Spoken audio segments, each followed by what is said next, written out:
biggest storylines of 2024, Tristan, for the San Francisco 49ers. Let's talk about them. Tell me what they are.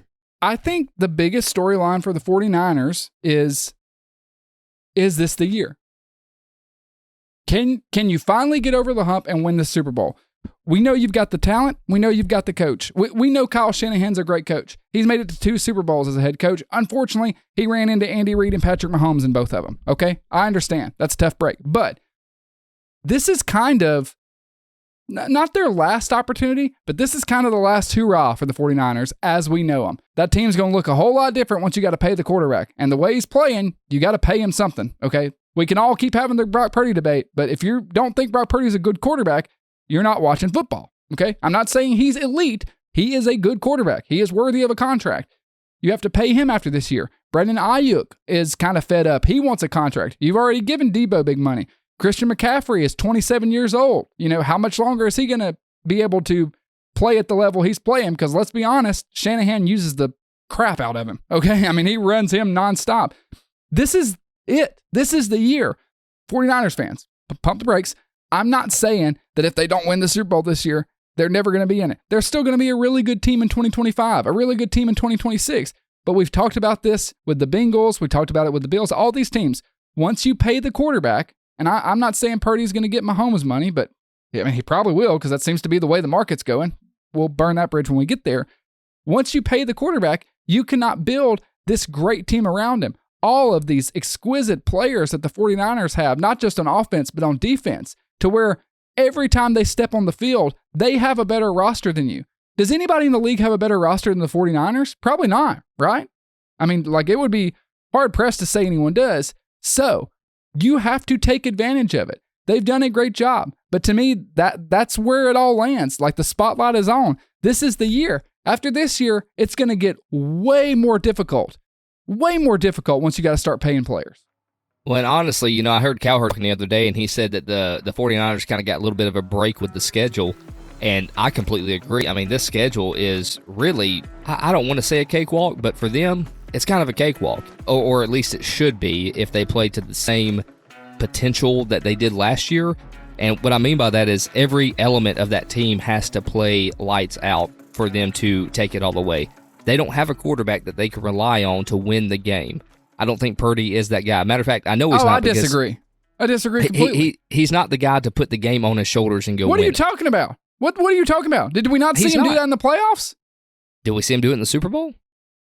I mean, we can debate how he played in the Super Bowl. I thought he played good, not great. He was against Mahomes.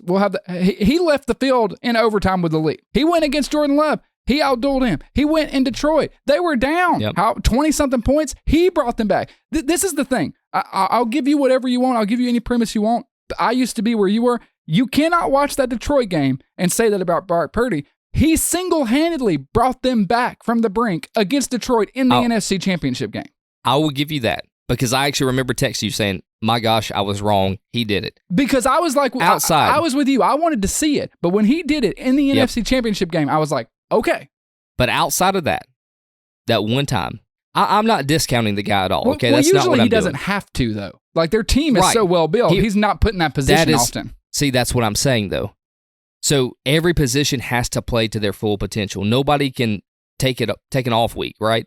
For this team to be successful, because you don't have a quarterback that can bring these other players up.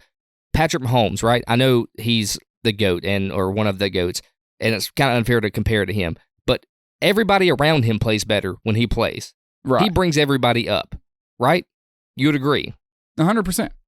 Jared Goff, another one of those guys that everybody around him plays better when he's on the field, at least at Detroit. Yeah. Josh Allen, same way. Josh Allen's one of those guys. Him. Yep. So Brock Purdy is not that guy to me, though. He cannot elevate the talent around him. And I think that's been evident throughout last season. Not that he can't every now and then put the game on his shoulders and go win it, but he's not built like that. I kind of agree, but I kind of disagree. I think you're definitely shortchanging him a little bit. But here's what I want to get to. Where do you think they land? Do you agree with the premise that this is kind of the year? Because I see what you're saying. We can debate Brock Purdy another day. For the sake of argument, just say I grant you all of that. I grant you that premise, okay? With that said, they have the roster this year where he's not going to be put in that position hardly ever. Do you think they can get over the hump? Do you think they are the favorites in the NFC? I mean, they've got to be the preseason favorites, right? Yes. There's no doubt about it. And again, that's why I'm saying this offense, I mean, Shanahan runs a spectacular offense. He is the guy that elevates the players. It's 100%. Not the quarterback on the 49ers. He's the star. Shanahan. Yep. And so you actually see his chess game play out on the field every single week. And he can outmatch anybody offensively to defensively running the game. With the schedule that they have, the talent that they have, I think the 49ers have a really good shot at making it all the way, and I would be hard-pressed to find another team that's set up this perfect to actually make it all the way to the playoffs, kind of without a scratch, I would imagine. But here's what I don't want to happen. I'm afraid this will happen, is they will get so comfortable through the regular season that the playoffs, it's going to drop kick them in the face, and they may be actually lights out when it comes to the playoffs, and they won't be used to having to play that hard that late in games if they've had kind of an easier schedule where they've maybe put the game away in the third quarter several times throughout the regular season. So that's what concerns me is, when you're facing opponents that they don't match up to you well, you kind of get a little complacent, and I just don't want that to happen to them. I don't think Shanahan will let that happen. Right. That's what I was going to say. But it is concerning.